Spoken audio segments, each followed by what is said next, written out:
ईश्वर तू ही अन्नदाता है। किसी राज्य में एक प्रतापी राजा हुआ करता था। वो राजा रोज सुबह उठकर पूजा पाठ करता और गरीबों को दान देता। अपने इस उदार व्यवहार और दया की भावना की वजह से राजा पूरी जनता में बहुत लोकप्रिय हो गया था। रोज सुबह दरबार खुलते ही राजा के यहाँ गरीब और भिखारियों की लंबी लाइन लग जाती थी। राजा हर इंसान को संतुष्ट करके भेजते थे। किशन और गोपाल नाम के दो गरीब भिखारी रोज राजा के यहाँ दान लेने आते। किशन और गोपाल।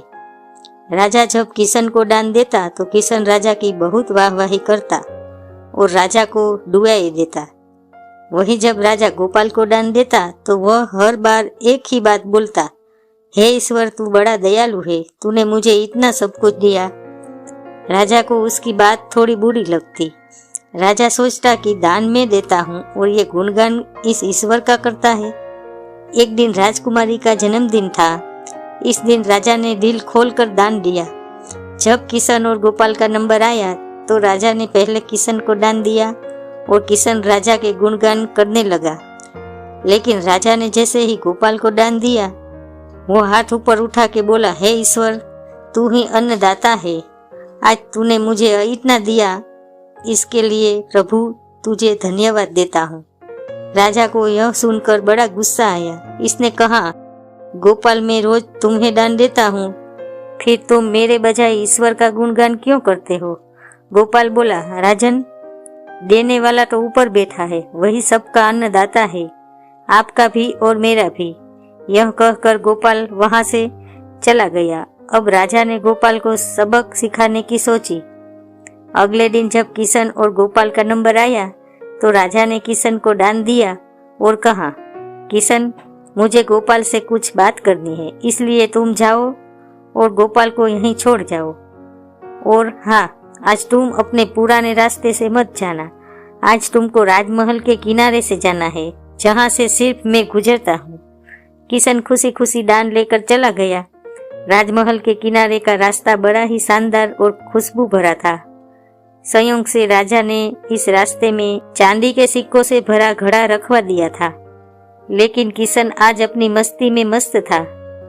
वो सोच रहा था कि राजा की मुझ पर बड़ी कृपा हुई है, जो मुझको अपने राजमहल के रास्ते से गुजरना। यहाँ से तो मैं अगर आंख बंद करके भी चलूं तो भी कोई परेशानी नहीं होगी। यही सोचकर किशन आंखें बंद करके रास्ते से गुजर गया। लेकिन उसकी नजर चांदी के सिक्कों से भरे घड़े पर नहीं पड़ी। थोड़ी देर बाद राजा ने गोपाल से कहा कि तुम जाओ, क्योंकि किशन अब जा चुका होगा, लेकिन तुमको भी इसे रास्ते से जाना है जिसे किशन गया है। गोपाल धीमे कदमों से ईश्वर का धन्यवाद करते हुए आगे बढ़ चला। अभी थोड़ी दूर ही गया होगा कि उसकी नजर चांदी के सिक्कों से भरे घड़े पर पड़ी। गोपाल घड़ा पाकर बड़ा खुश हुआ। उसने कहा, ईश्वर तेरी मुझ पर बड़ी अनुकृपा है, तूने मुझे इतना धन दिया। और वो घड़ा लेकर चला गया। अगले दिन फिर से जब गोपाल और किशन का नंबर आया तो राजा को लगा कि किशन घड़ा ले जा चुका होगा, इसलिए उसने किशन से पूछा, क्यों किशन, कल का रास्ता कैसा रहा? राह में कुछ मिला था या नहीं? किशन ने कहा, महाराज रास्ता इतना सुंदर था कि मैं तो आंखें बंद करके घर चला गया, लेकिन कुछ मिला तो नहीं। फिर राजा ने गोपाल से पूछा तो इसने बताया कि राजा कल मुझे चांदी के सिक्कों से भरा एक घड़ा मिला, ईश्वर ने मुझ पे बड़ी कृपा की। राजा किशन से बड़ा गुस्सा हुआ। उसने कहा कि आज मैं तुझे धन नहीं दूंगा, बल्कि एक तरबूज दूंगा। किसान बेचारा परेशान तो था, लेकिन कहता भी तो क्या, चुपचाप तरबूज लेकर चल पड़ा। इधर राजा ने गोपाल को रोजाना की तरह कुछ धन दान में दिया। किशन ने सोचा कि इस तरबूज का मैं क्या करूंगा, और यही सोचकर वो अपना तरबूज एक फल वाले को बेच गया। अब जब गोपाल रास्ते से गुजरा, उसने सोचा कि घर कुछ खाने को तो है नहीं, क्यों ना बच्चों के लिए एक तरबूज ले लिया जाए। तो गोपाल फल बेचने वाले से वही तरबूज खरीद लाया जिसे किशन बेच गया था। अब जैसे ही घर आकर गोपाल ने उस तरबूज को काटा तो देखा उसके अंदर सोने के सिक्के भरे हुए थे। गोपाल ये देखकर बड़ा प्रसन्न हुआ और ईश्वर का धन्यवाद देते हुए बोला, हे ईश्वर, आज तूने मेरी गरीबी दूर कर दी। तू बड़ा दयालु है, सबका अन्नदाता है।